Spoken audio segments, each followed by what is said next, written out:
MK.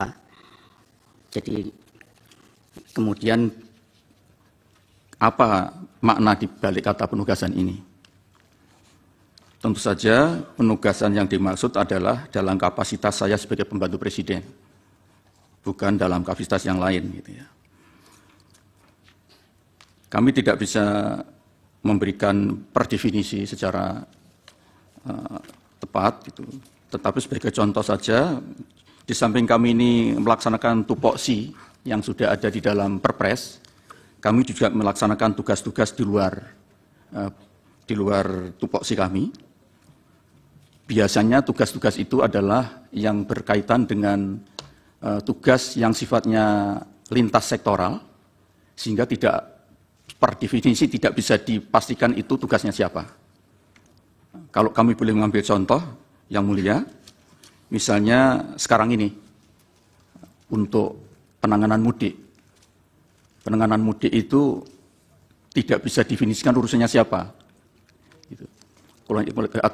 Dengan kondisi seperti itu, Presiden biasanya menunjuk salah satu Menko untuk ditugasi untuk melakukan koordinasi. Karena itu yang kami koordinasikan, Yang Mulia, sebagian besar malah justru bukan menteri yang berada di dalam koordinasi kami, menurut Perpres nomor 35 tadi. Misalnya Menteri Kapolri, misalnya.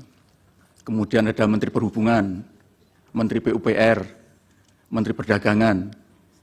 Yang menteri yang berada di dalam koordinasi saya cuma satu saja, yaitu Menteri Agama. Nah, ini kami mendapatkan surat penugasan. Kemudian ada juga tugas yang sifatnya simpel. Misalnya kami mendapatkan tugas dengan surat tugas untuk mewakili beliau, untuk menghadiri upacara atau acara tertentu. Di situ saya sebagai wakil mewakili beliau untuk menyampaikan pokok-pokok pikiran. Biasanya itu ada dari kepresidenan yang saya tinggal membaca, tapi kadang-kadang juga diberi wewenang penuh untuk kami menyampaikan sesuai dengan apa yang sudah ada pada kami. Demikian Yang Mulia yang bisa kami jelaskan. Mohon izin Pak Ketua. Mohon maaf Prof. Iya. Cahir. Saya mendalami berikutnya sedikit. Ini sesama guru besar di Rangka mendahului saya. Silakan Yang Mulia. Saya tanya begini, pernahkah ada tugas-tugas yang agak aneh-aneh gitu? Saya mohon maaf kurang tahu apa yang dimaksud aneh. Aneh itu di luar tupoksi. Setahu saya tidak ada. Tidak ada ya? Tidak ada. Terima kasih. Ya.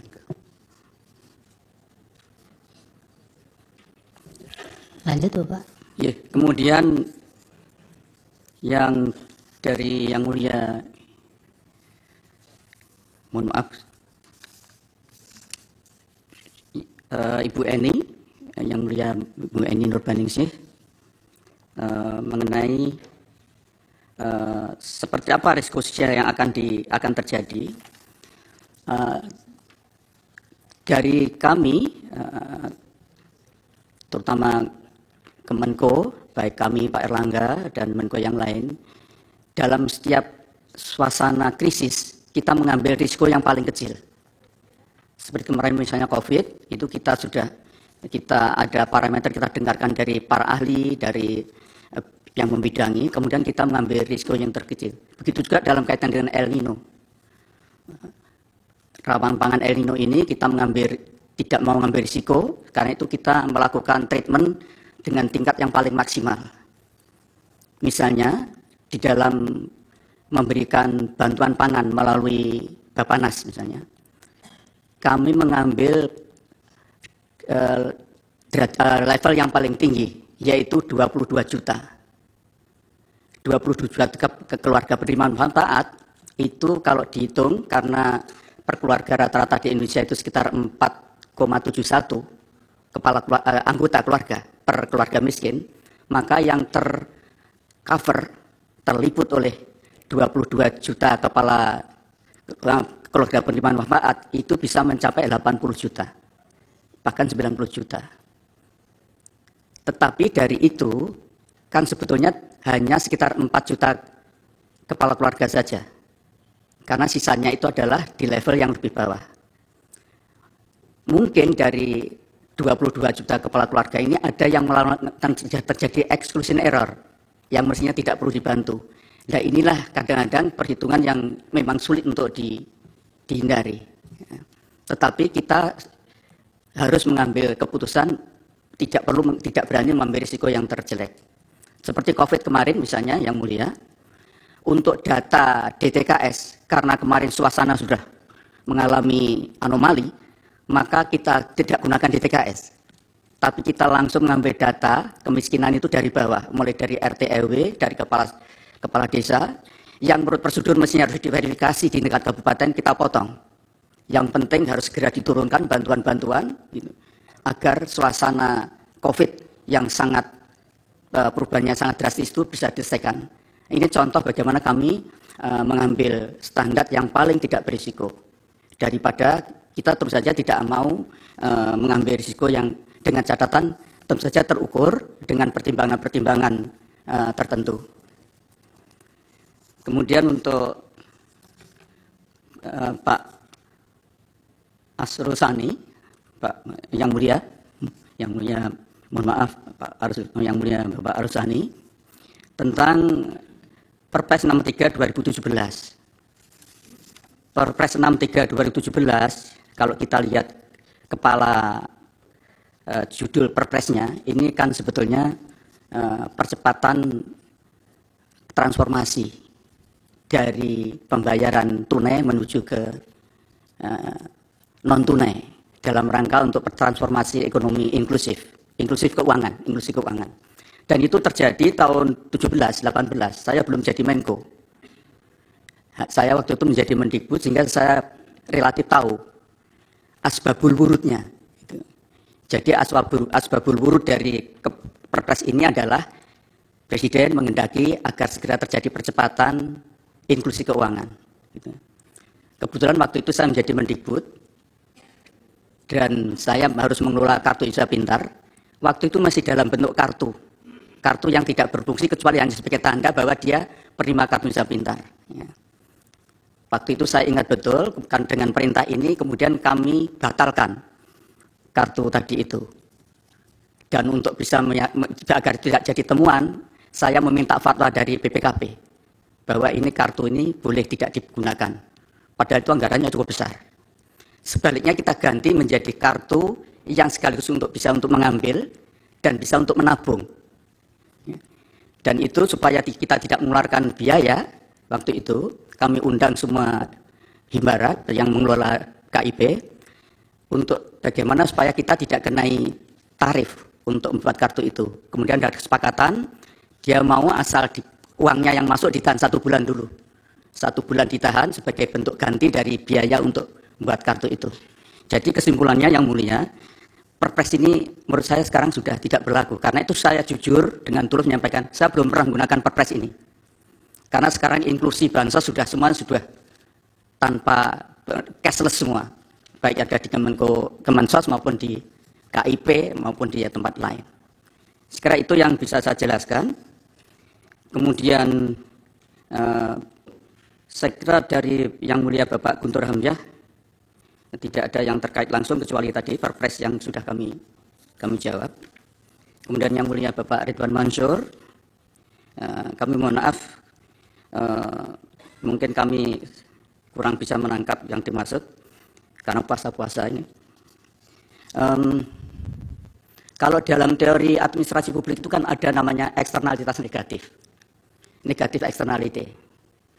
Jadi seorang pejabat publik itu kalau dia memasukkan kepentingannya atau kepentingan kelompoknya di dalam kepentingan publik, maka itu telah terjadi eksternalitas negatif.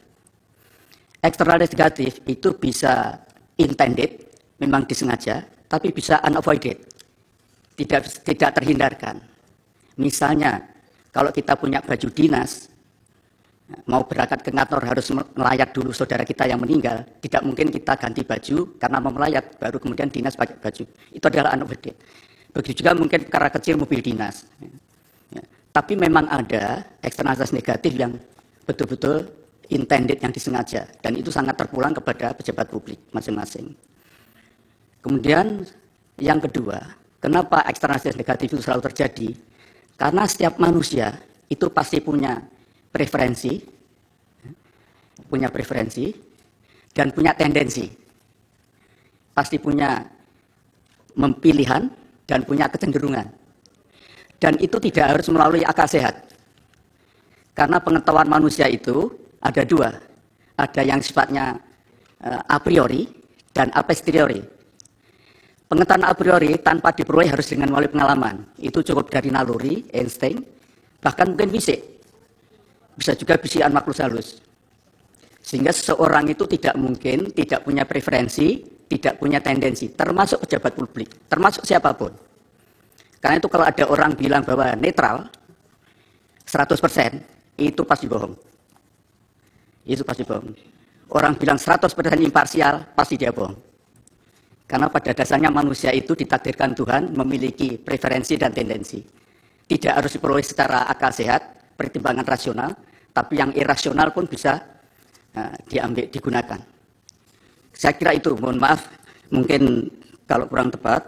Dan intinya kami ingin menarasikan bahwa apa yang kami lakukan sebagai pejabat publik di dalam mengemban amanah, termasuk soal bansos ini, kami berusaha betul untuk meminimalisir kemungkinan terjadinya eksternalitas negatif, terutama yang intended itu.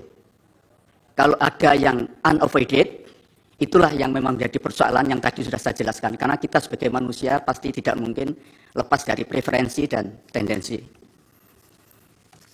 Saya kira itu yang bisa kami jelaskan. Untuk yang lain, saya kira nanti Pak Menko Ekonomi dan Bu Menteri Keuangan dan juga Bu Risma. Terakhir ya, mengenai Bapak Presiden.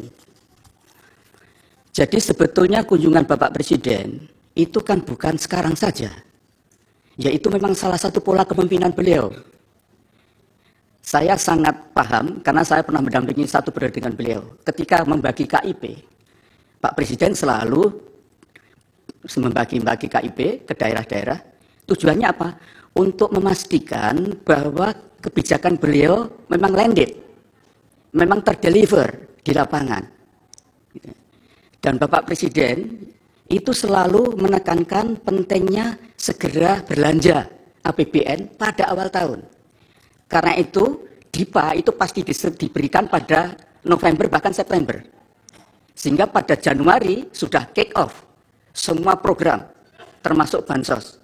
Dan disitulah Presiden turun ke lapangan untuk melakukan pemantauan, mengecek apa betul semuanya sudah terdeliver. Sekaligus untuk mendapatkan feedback, umpan balik dari yang dijadikan sasaran dari bansos itu.